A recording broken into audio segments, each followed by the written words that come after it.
Hola, ¿cómo están? Bienvenidos a este nuevo episodio de Mediaudios, los podcasts de Teva Chile. Yo soy Paloma Ávila, me dedico al periodismo de ciencia, de tecnología, de futuro, y los quiero invitar a compartir este espacio para visibilizar esos problemas de salud, generar conciencia sobre patologías, sobre dolores, sobre distintos conocimientos que necesitamos actualizar, pero sobre todo para generar herramientas tanto a los pacientes como a la comunidad médica.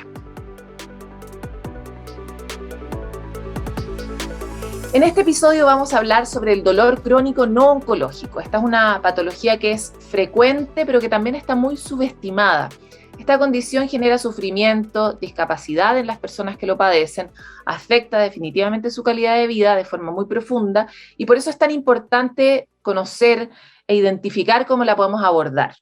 Para hablar de este tema nos acompaña hoy día la doctora Francisca Elgueta Leboeuf, Fellowship en Dolor Crónico de la Universidad McGill, profesora asistente del Departamento de Anestesiología de la Pontificia Universidad Católica de Chile y jefa de la Unidad de Dolor Agudo e integrante de la Unidad de Dolor Crónico. Francisca, ¿cómo estás? Bienvenida a nuestro podcast.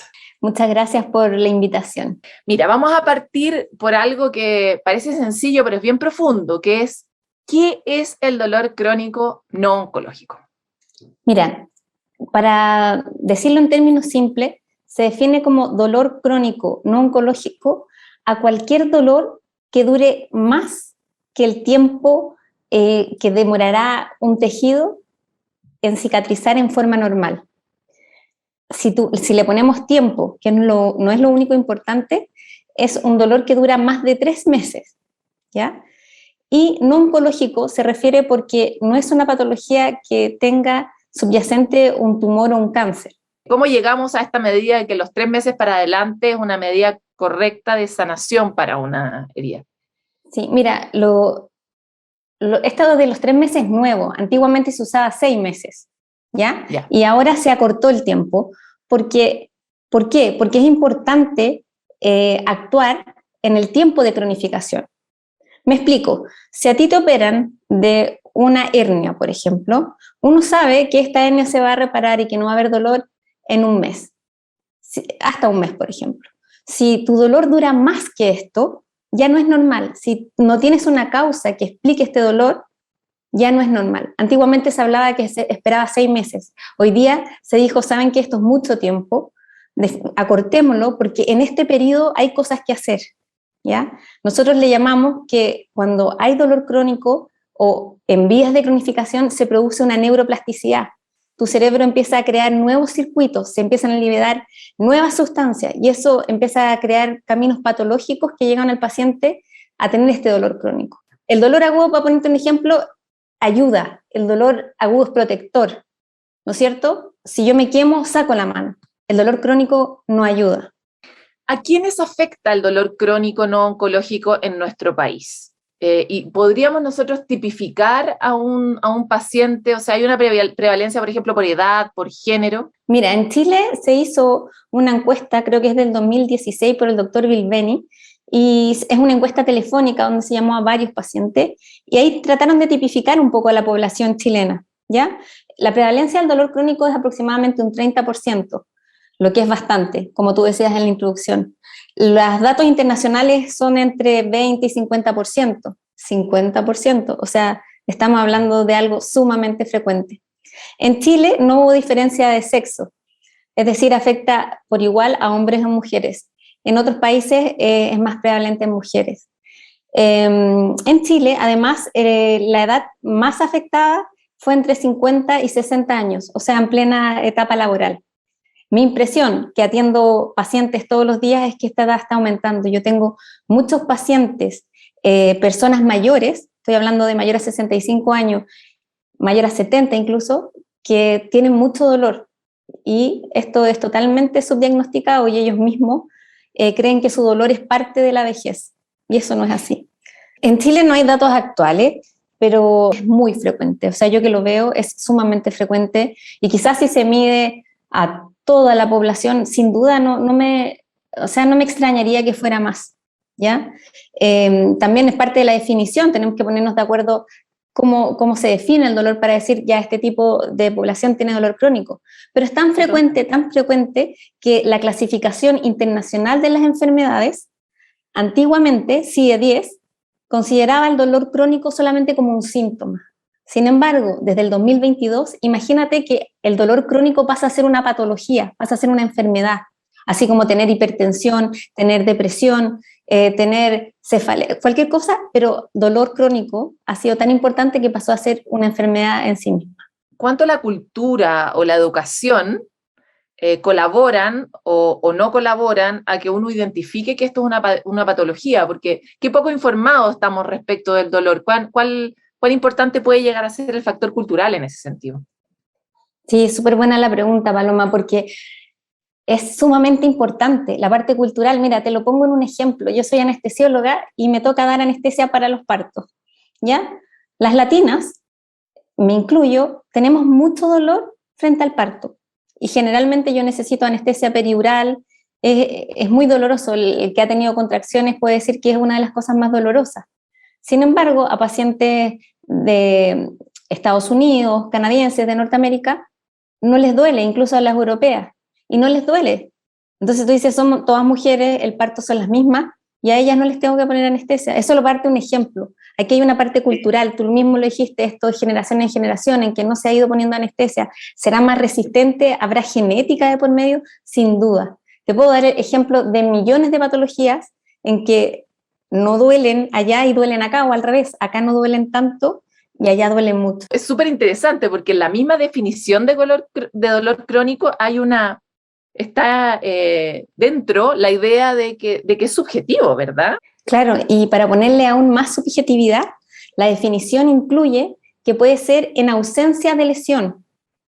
Es decir, tenemos pacientes en que le puede doler un brazo sin haber tenido un golpe, sin haber tenido cirugía, y la definición lo incluye.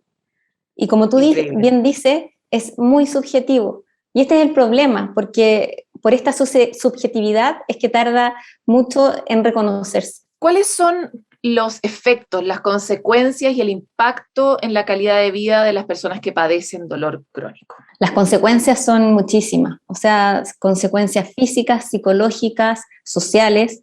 El paciente con dolor crónico es un paciente que sufre, ¿ya? Es un paciente que socialmente se aísla, es un paciente que laboralmente no asiste, es un paciente que no se le cree, es un paciente que ya es una carga para la familia.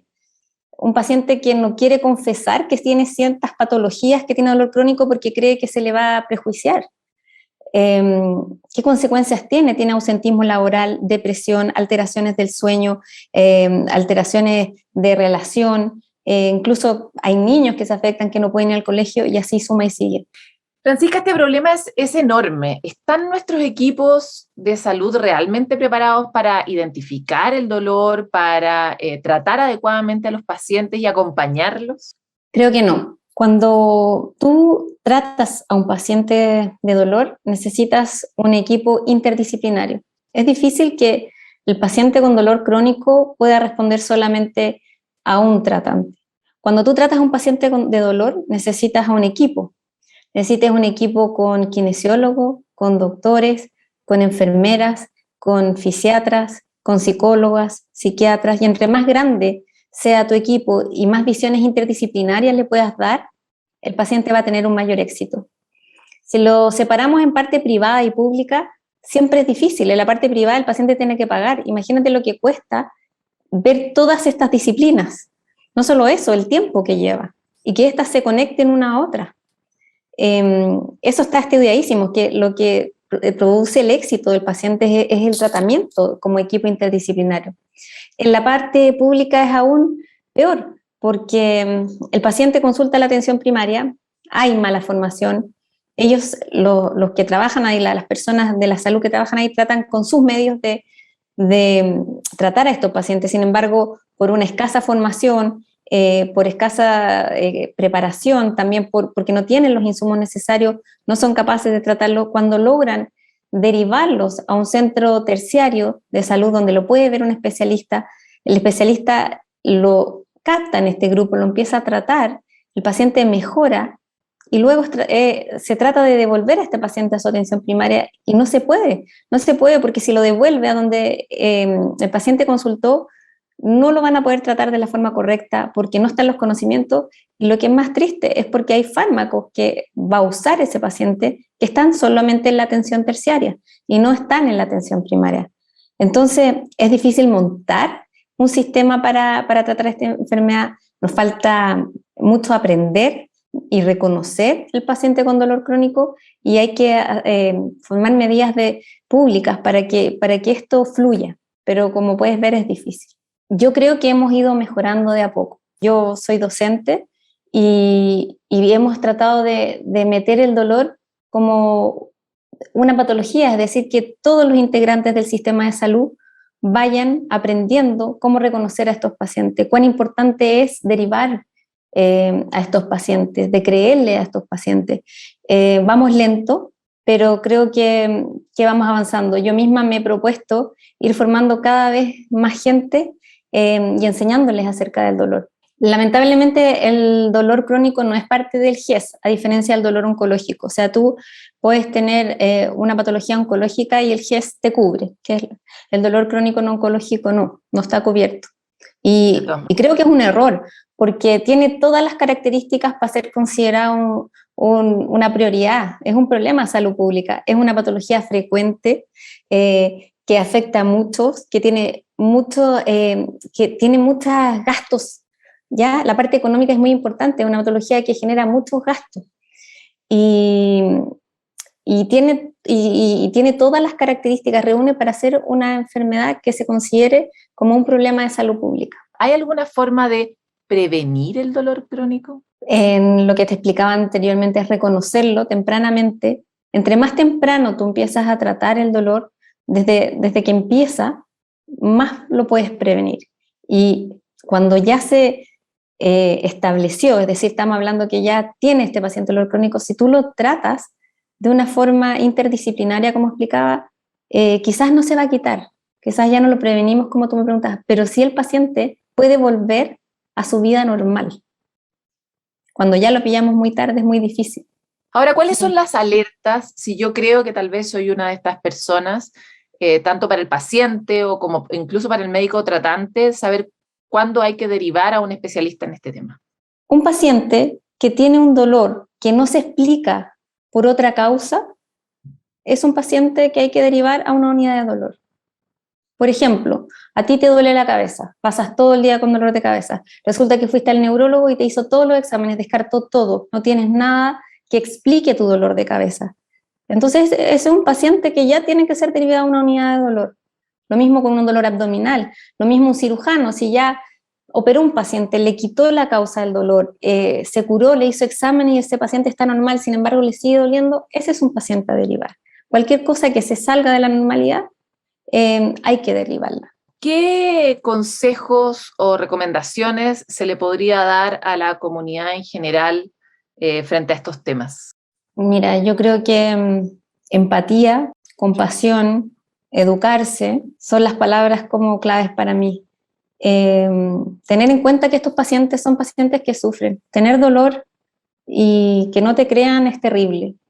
Aislarte, perder todo por tener un dolor es algo que te tiene que generar compasión.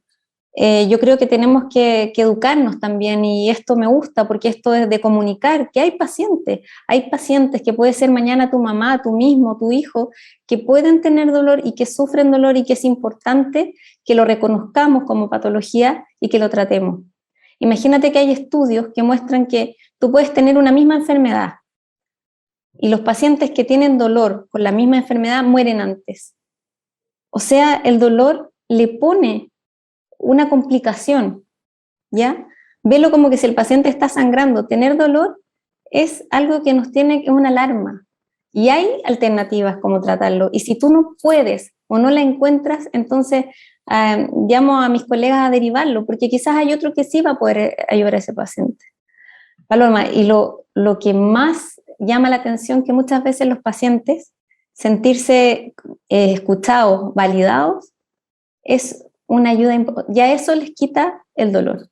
hemos llegado al final de nuestro podcast y te quiero agradecer por tu claridad y paciencia para explicarnos este tema tan complejo. Estoy segura que a muchos de nuestros auditores les hace sentido. Muchas gracias, Francisca, por tu participación. Muchas gracias a ustedes, Paloma, por poner este tema en la palestra. Creo que es un tema importantísimo y que, si se habrán dado cuenta, me apasiona mucho. Así que muchas gracias. Muy interesante. Nos encontramos nosotros en otro capítulo de estos podcasts que buscan entregarles a ustedes nuevas herramientas para ir actualizando conocimiento, entender un poco en qué está la frontera de las distintas áreas de la medicina y que también todos nosotros sepamos más y mejor cómo podemos estar bien.